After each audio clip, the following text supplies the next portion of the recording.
గురుర్బ్రహ్మ గురుర్విష్ణు గురుర్దేవో మహేశ్వర గురు సాక్షాత్ పరబ్రహ్మ తస్మై శ్రీ గురవే నమః. శాంతాకారం భుజగశయనం పద్మనాభం సురేశం విశ్వాకారం గగనసదృశం మేఘవర్ణం శుభాంగం లక్ష్మీకాంతం కమలనయనం యోగి హృద్యానగమ్యం వందే విష్ణుం భవభయహరం సర్వలోకైకనాథం. ప్రియమైన యూట్యూబ్ శ్రోతలారా, మనం ఇప్పుడు సుదర్శనం నుంచి విష్ణు ఆయుధం నుంచి వాహనానికి వెళ్తున్నాం. వైనతేయుడు అంటే గరుడు, ఆయనకే తార్క్షుడు అని కూడా పేరు. ఆయన గురించి తెలుసుకుందాం. శ్రీ గరుడ మహామంత్రస్య గౌతమ ఋషి అనుష్ఠుప్యంద మహాగరుడో దేవత క్లీం బీజం స్వాహ శక్తి ఓం కీలకం క్షిం స్వాహ ఓ క్షాం ఇత్యాది అంగన్యాసకరన్యాస. క్షాం క్షీం క్షూం అభి క్షైం క్షౌం క్షః. ఇక అమృతకలశహస్తం, అమృత భాండాన్ని తల్లి దాస్య విమోచనం కొరకు దేవలోకం నుంచి తెచ్చినవాడు. ఇంద్రుడు వజ్రాయుధం వేస్తే అవమానించడం మంచిది కాదని ఒక ఈక బెరిగి పారేశాడు. అలా అమృత కలశహస్తం, కాంతి సంపూర్ణ గాత్రం, కాంతివంతమైనటువంటి శరీరం, సకల విభుద భంజం, సమస్త దేవతల చేత పూజింపబడేవాడు. వేదశాస్త్రై అచింత్యం, వేదాల్లో శాస్త్రాల్లో కూడా అంతుబట్టని చరిత్ర గలవాడు. కనక రుచిరపక్షై, రెక్కలు బంగారు రెక్కలు, దూయమానాండకోశం. మరి ఆయన పయనిస్తుంటే ఈ సమస్త చరాచర గోళాలు వణుకుతాయి. సకల విష వినాశం, సమస్త విషాన్ని పరిగ్రహించేవాడు. చింతయే పక్షి, ఎందుకంటే ఆయన ఆహారం మళ్ళీ త్యజించాడు. నాగాల ఆయన ఆహారం. విషం హరించడంలో ఆయన నకులి ఇద్దరే. అటువంటి పక్షిరాజును స్మరిస్తున్నాం. మంత్రం ఓం క్షిం క్షిం, అది గుర్తుపెట్టుకుంది. ఓం క్షిం క్షిప స్వాహ.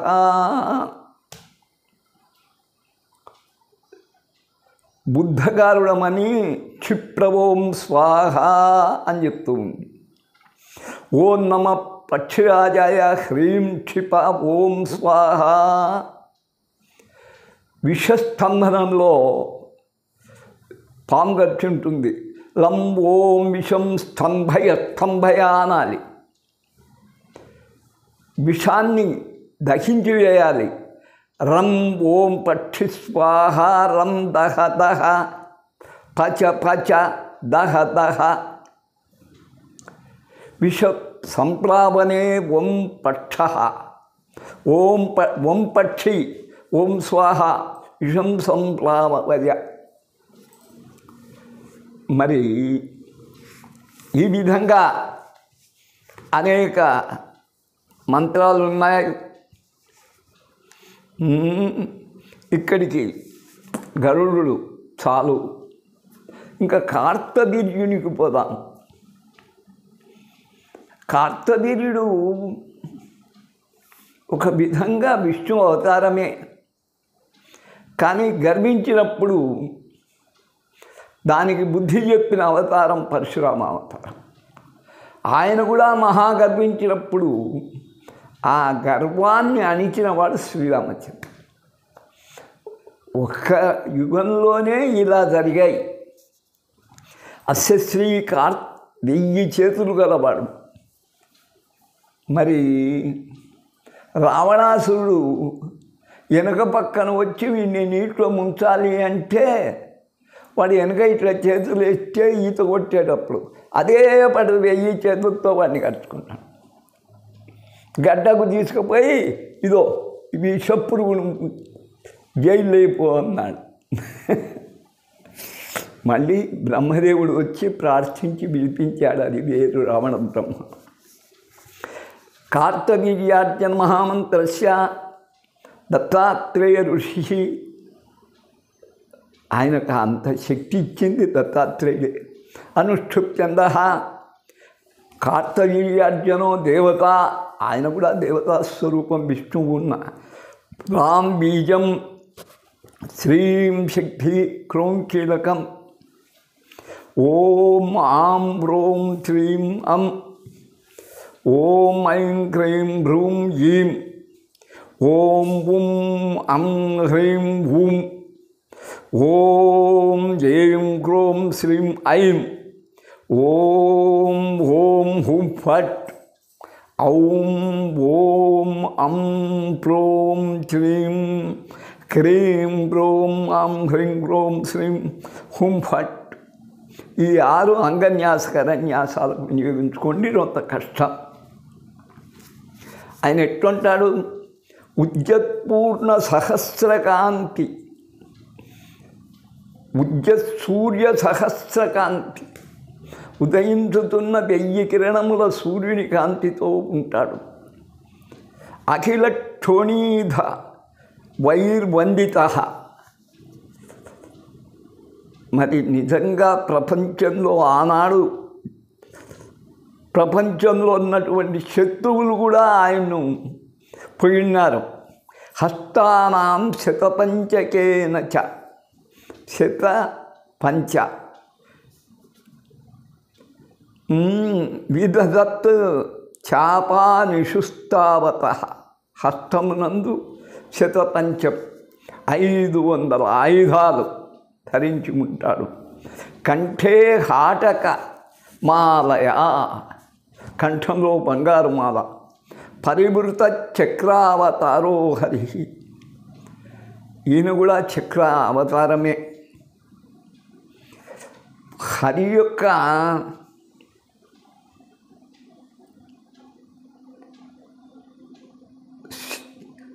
అంశ కాబట్టి అందరూ ఆయన్ను కొలుస్తారు. పాయస్ చందనగో అరుణాభ వసన. పాయాత్ చందనగో అరుణ ఆభ. అది మరి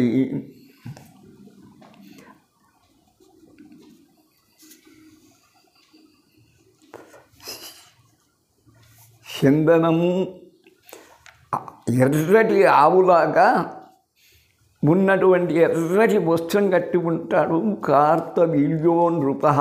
రాజు గనక ఇదే ఆయన వర్ణన. ఇక ప్రోం మంత్రం చూడండి. ఓం ప్రోం శ్రీం క్రీం భ్రూం. వీళ్ళ ఇట్లుంటాయి. ప్రోం శ్రీం క్రీం భ్రూం ఆం హ్రీం క్రోం శ్రీం హుం ఫట్. కార్తవీర్యార్జునాయ. దీన్ని మీకు చివరది వివరిస్తా. ప్రోమ్ అనే బీజం ఎందుకు ఉపయోగపడుతుంది, శ్రీం ఎందుకు ఉపయోగపడుతుంది, క్లీం తెలుసు, భ్రూమి ఎందుకు ఉపయోగపడుతుంది అనేది మళ్ళీ తెలుసుకుందరు. కార్తవీర్యార్జునో నామ రాజా బాహు సహస్రవాన్. ఆ రాజుకు 1000 చేతులు. తత్సంసరణాదేవత్ హృతం నష్టంచ లభ్యతే. ఆయన్ని స్మరిస్తే చాలు, వ్యాపారం కానీ ఏదైనా నష్టాలలో నుంచి హృతం నష్టంచ నష్టములు తొలగిపోయి కష్టములు తొలగిపోయి లాభము చేకూరుతుంది. ఇక అంతకుముందు అవతారం సింహావతారం, నృసింహావతారానికి పోదాం. అశ్రీ అనుష్ఠుప్తు నృసింహ మహామంత్రాయ మహామంత్రస్య బ్రహ్మ ఋషి అనుష్ఠుప్తింధ శ్రీ నృసింహో దేవత హం బీజం ఈం శక్తి క్షౌం కీలకం. అంగన్యాసకరాన్యాసాలు గుర్తుపెట్టుకోండి. ఓం విగ్రం, ఓం ఉగ్రం వీరం ఒకటి, ఓం మహావిష్ణుం రెండు, ఓం జ్వలంతం సర్వతోముఖం మంత్రమే మూడు, ఓం నృసింహం భీషణం నాలుగు, ఓం భద్రం మృత్యుం మృత్యుం ఐదు, నమామ్యహం ఓం నమామ్యహం ఓం. ఇది అంగన్యాసకరన్యాసాలు. ఈ 6 క్రమంగా వినియోగించుకోండి. సత్యజ్ఞాన సుఖస్వరూపమమలం క్షీరాబ్ధి మధ్యస్థితం. ఆయన సత్యమునకు, జ్ఞానమునకు, సుఖ ప్రసాదానికి ఆయన రూపం. జ్ఞానమిస్తాడు, సత్యాన్ని తెలియజేస్తాడు, సుఖాన్ని ఇస్తాడు. అమలం మలినము లేని హృదయం. క్షీరాబ్ధి మధ్యస్థితం. పాల సముద్రంలో మధ్యలో ఎట్లా విష్ణు అవతారం ఉంటుందో ఈయన అవతారం కూడా అది. యోగారూఢమతి ప్రసన్నవదనం. ఇట్లా ఉంటాడు యోగం అంటే. పట్టుక అయ్యప్పని చూసింటాడు. హంపిలో ఉన్నాడు నృసింహస్వామి. అతి అహోబిలంలో ఉన్నాడు. యోగానంద క్షేత్రమే ఉంది. అతి ప్రసన్న హృదయం, ప్రశాంతమైనటువంటి కరుణారసపూరితమైన హృదయం. వేషం అట్లున్న భూషా సహస్రోజ్వలం. వేలకు వేల భూషలు, ఆభరణాలు. త్రిక్షం. అది విష్ణు అవతారాల్లో ఎవరికీ లేదు. ఒక నృసింహస్వామికి 3వ కన్ను ఉంది. చక్రపినాకసాభయ హవరాం. ఓ చేత చక్రము, ఒక చేత విద్లు, అభయవరముద్రలు. బిభ్రాణమర్కచ్చదిం. కాంతి, సూర్యకాంతి. ఛత్రీభూత ఫణీంద్రమిందు ధవళం. ఛత్రీభూత ఫణీంద్రము. నరసింహస్వామికి ఇట్లా 1000 పడగలు కలిగిన నాగేంద్రుడు గొడుగులా ఛత్రంగా పట్టి ఉంటాడు. ఇందు ధవళం. ఆయన నృసింహస్వామి మాత్రం చంద్రుడిలాగా మెరిసిపోతుంటాడు. అటువంటి నృసింహస్వామికి లక్ష్మీ నృసింహం భజే. ఆయన ఎంత చెప్పున్నా తనివి తీరదు. నేను అహోబిల పురోహితుడిని కాబట్టి నా రచన కూడా ఒకటి వివరించి ఆనందిస్తాం. ముందు మంత్రం కానివ్వండి. ఓం ఈం హం ఉగ్రం వీరం మహావిష్ణుం జ్వలంతం సర్వతోముఖం నృసింహం భీషణం భజ్యం భద్రం మృత్యుం నమామ్యహం. హం ఈం ఓం ఈం హం ఈం ఓం ముగుస్తుంది. ఇది శ్లోకరూప మంత్రం. మళ్ళీ ఒక్కసారి. ఉగ్రం వీరం మహావిష్ణుం జ్వలంతం సర్వతోముఖం. ఉగ్రుడు, వీరుడు, సర్వవ్యాపకుడు, అన్నింటా ముఖాలే జ్వలిస్తూ ఉంటాయి. నృసింహం భీషణం భద్రం. భయంకరంగా ఉన్న భక్తుల పాలిటికి భద్రుడు. మృత్యుం నమామ్యహం. మృత్యువుకే మృత్యువు. విష్ణు అవతారాల్లో మృత్యువు ఏ అవతారము లేదు. శివుని అవతారాల్లో ఉన్నాయే కానీ కాలకూట విశ్వాన్ని మింగాడు కాబట్టి, మార్కండేయుని రక్షించాడు కాబట్టి యమునిచ్చి ఆయనకుంది, ఈయనకుంది. ఇక్కడ నేను మా నరసింహస్వామికి మొదట ఒక్క రోజులో తేటగీతలో విద్వాన్ చదివేటప్పుడు ఒక రాత్రి కూర్చొని రాత్రిలో తేటగీతలో శతకం రాశాను. అది మరుగున పడిపోయింది. ఓ శిష్యుడు ఎతకపోయాడు. మళ్ళీ కొంచెం పరిపక్వ దశ వచ్చినాక శతకం రాశాను. అది కూడా ఎందుకో నాకు నరసింహస్వామికి కుదరలే, అది భ్రష్టమైపోయింది. మొన్న కూడా పారబేటకు 2 పద్యాలు రాశాను, శృంగారమైన పద్యాలు. కానీ అసలు పద్యం శతకంలోది ఇదొక్కటి బాగా గుర్తుంది.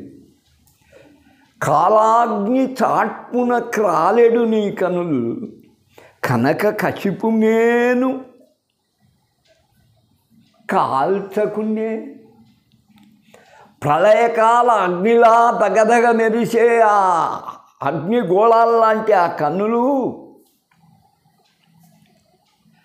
కనకకశిపుడు హిరణ్యకశిపుని శరీరం కాల్చకుండా ఉంటాయా?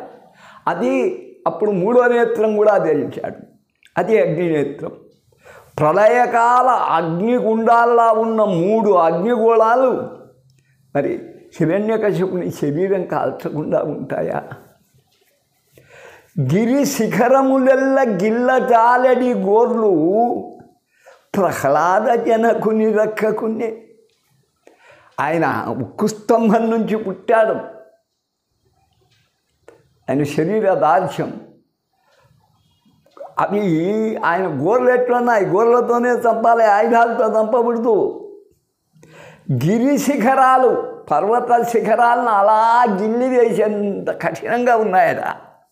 గిల్లజాలడి గోర్లు ప్రహ్లాద జనకుని రక్కకునే బరకకుండా ఉంటాయా? ముక్కు కంబం బెల్ల ముక్కలు చేసిన దేహంబు ధనుజు మర్దింపకునే. మరి ముక్కు లాంటి రాతి స్తంభం అది, 600 అడుగుల ఎత్తు ఉంటుంది అది. ఆ స్తంభం ఇప్పటికీ ముక్కలు చీల్చి పారేశాడు, పగలగొట్టుకొని వచ్చాడు. మరి దేహ దార్ఢ్యం ఎంత రోజు. అటువంటిది మరి హిరణ్యకశ్యపుణ్ణి మర్దన చేయకుండా ఉంటుందా? బుద్ధుడితోనే చంపింటాడు. వజ్రాయుధము పోలే బొరలు నీ దంష్టలు వజ్రాయుధంలాగా ఉంటాయట. ఆయన కోరలు, సింహము కోరలు ఉంటాయి. దంష్టలు ఖండింపవ హిరణ్యకశిపు పట్టి. ముక్కలు చేసింటాయి, చీల్చుకొని చెండాలింటాడు హిరణ్యకశిపుడు. ఇలాంటి స్వరూపం మరి బాల ప్రహ్లాదవక్కుడే బంధమగుచు సౌమ్య సుందర రూపము సంతరించే అని చెప్పుకొచ్చాను. నలమలేశ హోబల నారసింహ 3వ చరణం గుర్తు రాకుండా ఉంది. అద్భుతమైనటువంటి రచన అది నరసింహస్వామి. ఇక నామత్రయ మంత్రం, ఇది ఇంతకుముందు భయంకరమైన కరోనా వచ్చినప్పుడు మన అందరి తరఫున ప్రధాని చేశాడు. అక్కడికి మరణాలు ఆగినాయి. లేకుంటే కోట్లాను కోట్ల క్రిక్కిరిచి ఉన్న భారతదేశంలో ఆ కరోనా కరాళ నృత్యం చేసి ఎందరినీ కబళించి ఉండేది ఆ నామత్రయం. ఏమిటి? అచ్యుత, అనంత, గోవింద. అచ్యుతుడు అంటే చ్యుతి లేనివాడు, అనంత అంటే అంతము లేనివాడు. ఆదినారాయణుడికి అంతం లేదు, చ్యుతి లేదు, అవతారాలకు ఉన్నాయి. గోవింద, ఈ గోవింద అంటే గోవులకు విందు చేయడం కాదు, సాధువులకు విందు చేయడం, సాధు సంరక్షణ. ఇది మొదటి నుంచి విష్ణుమూర్తి. ఈ 3 నామాలు చూడండి.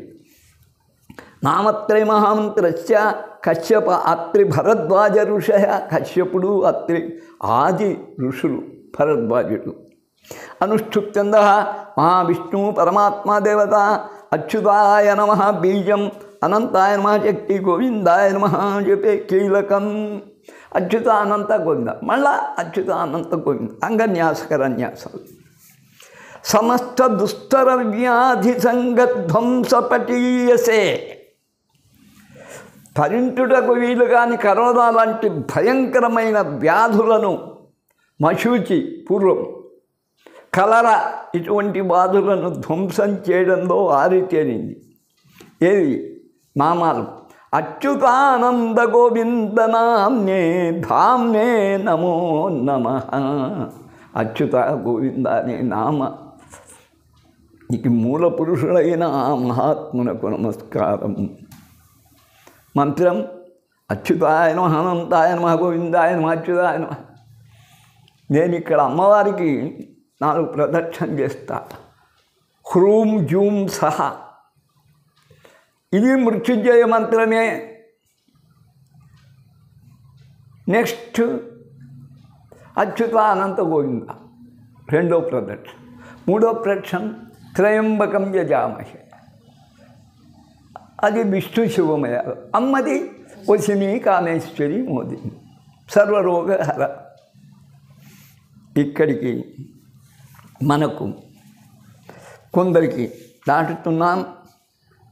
ఇకపోతే హయగ్రీవుని గురించి ఇంతకుముందే చెప్పుకున్నాం కనుక అవసరం లేదు. ఇంకా అవతారాలకు తిరుగుతున్నాడు నృసింహం అంటూనే రామానికి వెళ్తున్నాడు. అదే తారకం. సీతాలోని చివరి అక్షరం తా గుర్తుపెట్టుకోండి.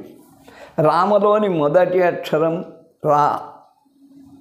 రా అదే తారా, అదే తారక రాముడు మంత్రం. అస్య శ్రీ రామతారక మహామంత్ర బ్రహ్మ ఋషి గాయత్రి ఛంద శ్రీరామో దేవత. రామ్ బీజం నమశక్తి రామాయేతి కీలకం చెప్పే వినియోగ. రం రాం హ్రీం రూం రైం రవుం రహ అంగన్యాసకరన్యాస వినియోగ. కాళాంబోధర కాళ అంబోధర కాంతివంతమనిశం. ప్రళయకాలం మేఘం ఎలా ఉంటుందో అలాగా నల్లగా ఉంటాడు. అనిశం వీరాసనాధ్యాసితం, కాలు కింద వేసుకొని వీరాసనం వేసుకొని ఉంటాడు. ముద్రాం జ్ఞానమయం, జ్ఞానముద్ర. దధానమరం అపరం హస్తాంబుజం జానుని. జానకి హస్తాంబుజం.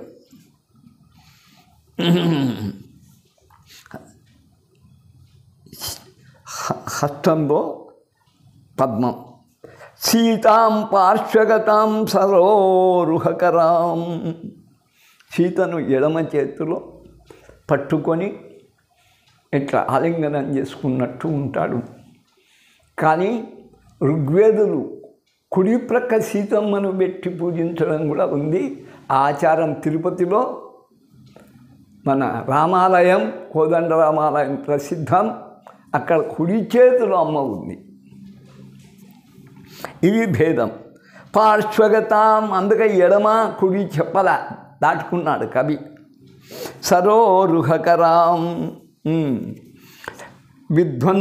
విద్యున్నిభాం, మెరుపుగలాగా మెరిసిపోతుంది. రాఘవం పశ్యంతం మకుటాంగదాది విధం కల్పోజ్వలాంగం భజే. కిరీటము, అంగదాలు, వివిధ ఉంగరాలు, అలా అనేక ఆభరణాలు ధరించిన ఆ సీతారాముణ్ణి నమస్కారం. మంత్రం ఓం శ్రీం హ్రీం శ్రీం హ్రీం ఓం శ్రీం హ్రీం అక్కడికి పెట్టుకోండి. అవి బీజాక్షరాలు అనుకోండి. రామ్ రామాయ నమః, రామ్ రామాయ నమః, రామ్ రామాయ నమః. రమ్ రమ్ రమ్ అని వాల్మీకి పోయేవాడు మహాకవి కాగలిగాడు, ఋషి కాగలిగాడు. అలాగనే రకరకాలైన విన్నాయి. అదెల్లా మనకు సాధ్యం కాదు. విద్యారామ మంత్రం ఒకటి ఉంది.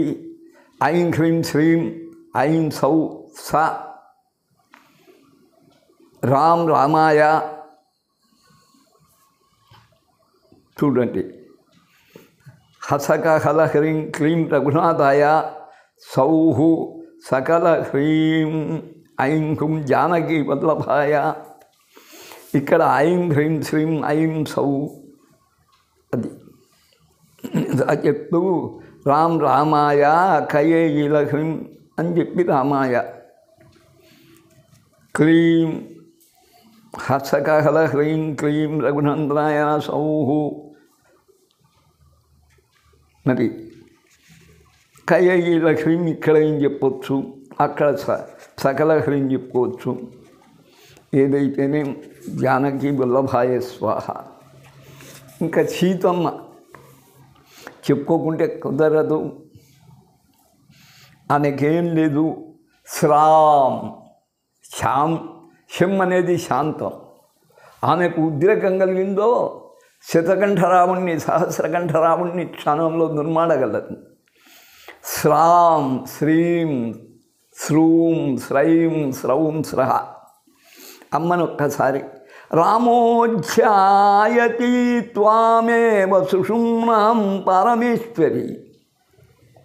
రాముణ్ణి ధ్యానిస్తూ సుషుమ్నలో నాడి ద్వారా సీతాముపాస్థే, సీతను ఉపాసించినట్టయితే వ్యోమాంతరీశ్వరీం బిందురూపిణి ఇక్కడ పైకి చేసి కుండలిని శక్తిలో ఇక్కడ సీతారాముడు ఆమె బిందురూపిణిగా కనపడుతుంది.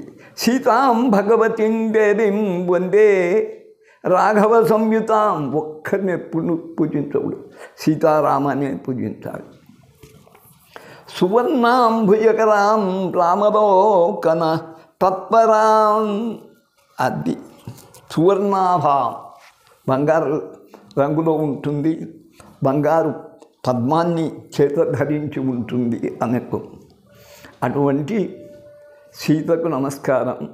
ఓం శ్రీం సీతాయై స్వాహ, ఓం శ్రీం సీతాయై స్వాహ. ఇంకా తమ్ముళ్ళకు కూడా మంత్రాలు ఉన్నాయి లక్ష్మణుడికి. అమెల్లా ఒకవేళ వినిపించాలి అంటే ఓం లం లక్ష్మణాయ నమః, ఓం భం భరతాయ నమః, ఓం శం శత్రుఘ్నాయ నమః అని చేసుకోండి. ఇక అవతారాలు చెప్తున్నాడు. ఎందుకో మంత్రాలు చెప్తూ పోతా, ఏమనుకోకండి.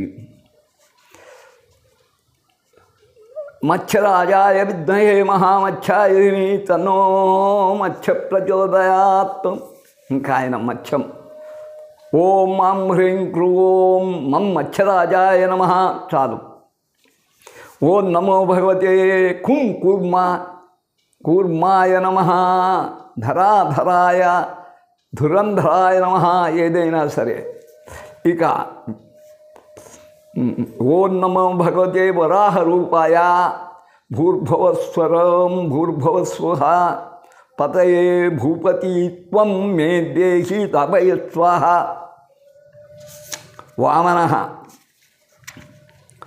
ఓం క్లీం శ్రీం బుం నమో విష్ణవే సురపతయే మహాబలాయ స్వాహ. అధ పరశురామ ఓం బ్రహ్మక్షత్రాయ విద్మహే క్షత్రియాణాం త్రాయి ధీమహి తన్నో రామః ప్రచోదయాత్. ఇక బుద్ధ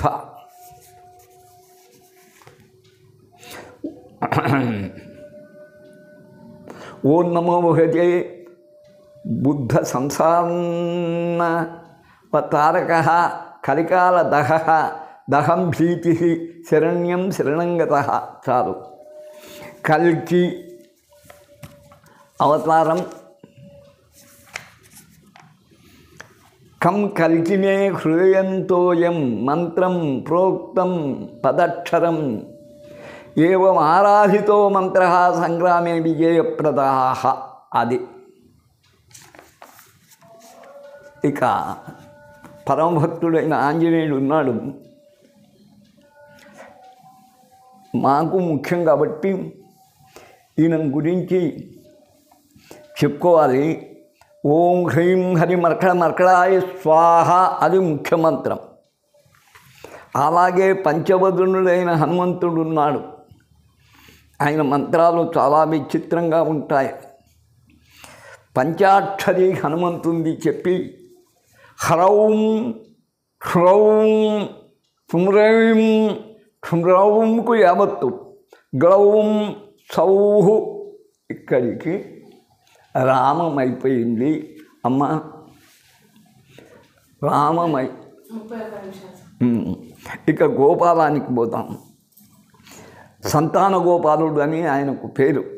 అస్య శ్రీ గోపాల మహామంత్రస్య నారద ఋషి గాయత్రిఛంద గోపాలకృష్ణో దేవత క్లీం బీజం స్వాహా శక్తి క్లీం స్వాహ కృష్ణాయ కీలకం క్లాం క్లీం క్లూం క్లైం క్లౌం క్లహ అంగన్యాసకరన్యాసం. ఫుల్లిందీవర కాంతిమిందువదనం. మరి నల్ల కలువ బాగుగా విచ్చిన నల్ల కలువ వంటి ముఖం గలవాడు. బర్హావతంసం ప్రియం నెమలీకను ఏమరకుండా పెట్టుకునేవాడు. శ్రీవత్సాంక ఉదార కౌస్తుభధరం. శ్రీవత్సాంకము కౌస్తుభమని అంటే మహావిష్ణు అవతారంగానే భాషించాడు కృష్ణుడు కూడా. ఎప్పుడు చక్రాన్ని ప్రయోగించేవాడు. పీతాంబరం సుందరం, పచ్చని వస్త్రం నల్లటివాడు ధరించి ఉంటాడు, చాలా సుందరంగా ఉంటాడు. గోపీనాం నయనోత్పమార్చితను.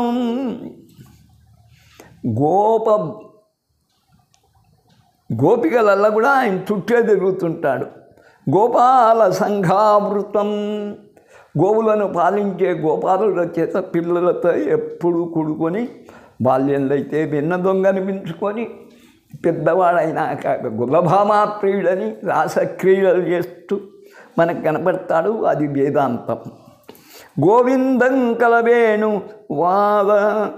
వాదనపరం. ఆయనకే వేణుగోపాలుడు ఉంటాం. ఆయన వేణు వాయించాడంటే పశుపక్షాదులు సైతము స్తంభీకృతమై అలా చైతన్యం లేక నిలిచిపోవాలి. దివ్యాంగభూషం భజే. మరి అటువంటి క్లీం ఆకర్షణ బీజం. కృష్ణాయ గోవిందాయ గోపీజన వల్లభాయ స్వాహ. మళ్ళీ ఓం కృష్ణాయ గోవిందాయ గోపీజన వల్లభాయ స్వాహ. మరి దీంట్లో సంతాన గోపాలం అనేది ఒక్కటి ఉంది. అది ఎవరికైనా పిల్లలు కావాలి కనుక శ్రీ సంతాన గోపాల మహామంత్రస్య నారద ఋషి అనుష్ఠుత్యంద సంతానదాయక కృష్ణో దేవత క్లీం బీజం స్వాహా శక్తి ఓం కీలకం క్లీం స్వాహ ఓం జపే వినియోగ క్లాం క్లీం. ఇవి అంగన్యాసకరన్యాసాల్లో చెప్పండి. ఇంకా ఆయన స్తోత్రం. శంఖచక్రధరం దేవం శ్యామవర్ణం చతుర్భుజం సర్వాభరణ సందీప్తం పీతవాసనమచ్యుతం మయూరపింఛ సంయుక్తం విష్ణు తేజో సబృంహితం సమర్చయంతం విప్రాయా నష్టానానీయ బాలకాన్ అష్టానానీయబాలకాన్. క్లీం దేవకీసుత గోవింద వాసుదేవ జగత్పతే దేహి మే తనయం కృష్ణ. క్లీం దేవకీసుత గోవింద వాసుదేవ జగత్పతే దేహి మే తనయం కృష్ణ త్వాం అహం శరణం గతః. ఒక్క కుమారుణ్ణి ప్రసాదించవల్ల అయ్యా అని వేడుకుంటున్నారు. అలాగనే మనకు సంతాన గోపాలం ఒక్కటి చాలు. గోపసుందరితో కలిసిన వాడు కూడా ఉన్నాడు. మరి గోపసుందరి సహిత గోపాలుని మంత్రం కావాలంటే హ్రీం శ్రీం క్లీం కృష్ణాయ కయేయీల హ్రీం గోవిందాయ హసకల హ్రీం గోపీజన వల్లభాయ సకల హ్రీం స్వాహ. ఇక్కడికి ఇక మనకు మిగిలిన వారు సూర్యుడు, సౌరం కూడా గొప్పది. నవగ్రహాల మంత్రాలు కూడా చెప్పవలసి ఉంటుంది. అది అయినాక రాహుకేతు అయిపోయినాక మనకు ధన్వంతరి వస్తాడు. ముఖ్యంగా ధన్వంతరి అయినాక ఇంద్రాక్షి వస్తుంది. మళ్ళీ ఇంద్రాది సురపాలకులు వస్తారు.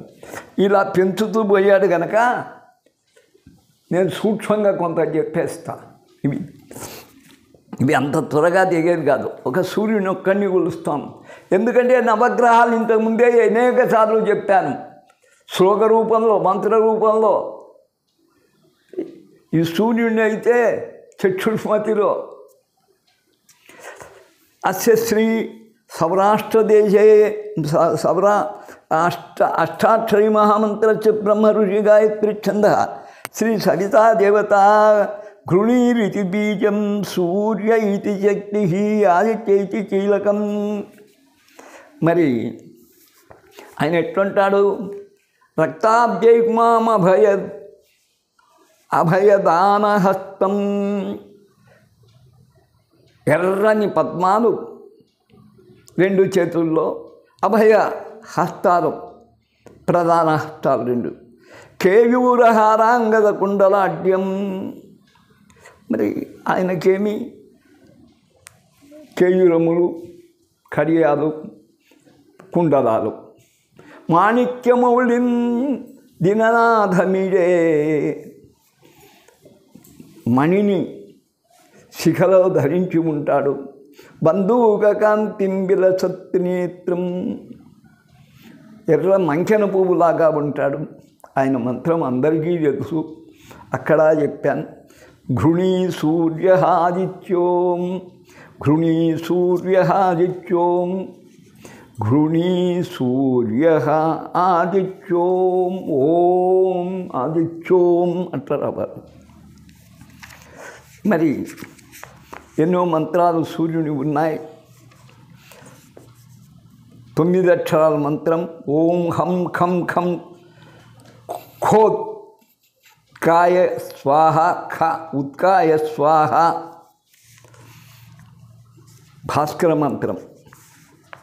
భాస్కరాయ విద్మహే మహద్వితికరాయ ధీమహి తన్నో ఆదిత్య ప్రచోదయాత్. ఇక్కడ సూర్యుడికి ఇక్కడికి. ఆ కృష్ణేన రజసా వర్తమానో నివేయం. ఇది మనువు మంత్రం, వేదమంత్రం. దాని జోలికి మనం బోధల్చలే. ఆప్యాయ సమేతే విశ్వ తత్సోమం విష్ణుం భవావజ సంగధే. అది చంద్రమంత్రం. సుధాకరాయ విద్మహే ఓషధీశాయ ధీమహి తన్నో సోమ. ఓషధి ప్రస్థం. ఓషధులు ఆయన వల్లనే రాత్రే ప్రకాశించేవి. ఆయన చంద్రుడు. ఇక భౌముడు. ఓం అగ్ని మూర్ధ్వా. అది వేదమంత్రం. ఓం హాం హం సం ఖం ఖః. అంగారకాయ విద్మహే శక్తిహస్తాయ ధీమహి తన్నో భౌమ ప్రచోదయాత్. గుర్తుపెట్టుకోండి, చాలు. అనేక సార్లు చెప్పాను. ఓం ఉద్బుద్ధ్యస్యాగ్నే అనేది మంత్రం, వేదమంత్రం బుద్ధుంది. ఓం ద్రాం బ్రీం రూం సంబుధాయ స్వాహ. సోమాత్మజాయ విద్మహే సింహ రూఢాయ ధీమహి తన్నో సౌమ్య ప్రచోదయాత్. ఇక ఓం బృహస్పతే అత్యదర్యో మంత్రం మనకు అవసరంలా. ఓం జాం జీం జూం సం. జాం జీం జూం సం బృహస్పతే ఏ స్వాహ. సురాచార్యాయ విద్మహే వాచస్పత్యాయ ధీమహి తన్నో గురు ప్రచోదయాత్. ఓం శుక్లంతే అన్య. అది శుక్రమంత్రం. ఓం వస్త్రం మే దేహి శుక్రాయ స్వాహ. ఈయన వైభవాన్ని ఇచ్చేవాడు. ఒక వస్త్రమే దేహి అని అడగడం కాదు. సరే, ఓం భాస్కరాయ విద్మహే దానవార్చితాయ ధీమహి తన్నో శుక్ర ప్రచోదయాత్. భృగోంశంలో భార్గవుడు, భార్గవాయ విద్మహే. ఇక శని, ఓం శమగ్నరగ్నిభిస్కర ఛన్నస్తపతి సూర్య. మన మంత్రం ఓం ప్రోం ప్రీం ప్రౌం సం శనేశ్వర స్వాహ. నీలాంబరాయ విద్మహే సూర్యస్థాయ తన్నో సోమ ప్రచోదయ సౌరి ప్రచోదయాత్. సూర్యుని పుత్రుడు. ఇక కయానశ్చుత, ఆయన బీజాక్షరాలు సాం శ్రీం సౌ సం రాహవే స్వాహ. నీలాంబరాయ విద్మహే శూలధరాయ ధీమహి తన్నో రాహు ప్రచోదయాత్. ఇక కేతువు, ఓం కేతున్ గృహన్న కేతవే. అది ఉంది మూలం వేదమంత్రం. కం కేతవే నమః. ధూమ్రవర్ణాయ విద్మహే వికృతాననాయ ధీమహి తన్నో కేతు ప్రచోదయాత్. ఇక్కడికి ఆదిత్యాయ సోమాయ మంగళాయ బుధాయ చ గురు శుక్ర శనిభ్యశ్చ రాహవే కేతవే నమః. ఇక్కడికి ఈరోజుతో ముగిస్తున్నాం. నవగ్రహ ప్రసాదోస్తు, సర్వగ్రహ అనుగ్రహమస్తు, దుష్టబాధ నివారణమస్తు, గ్రహ అరిష్ట నివారణమస్తు.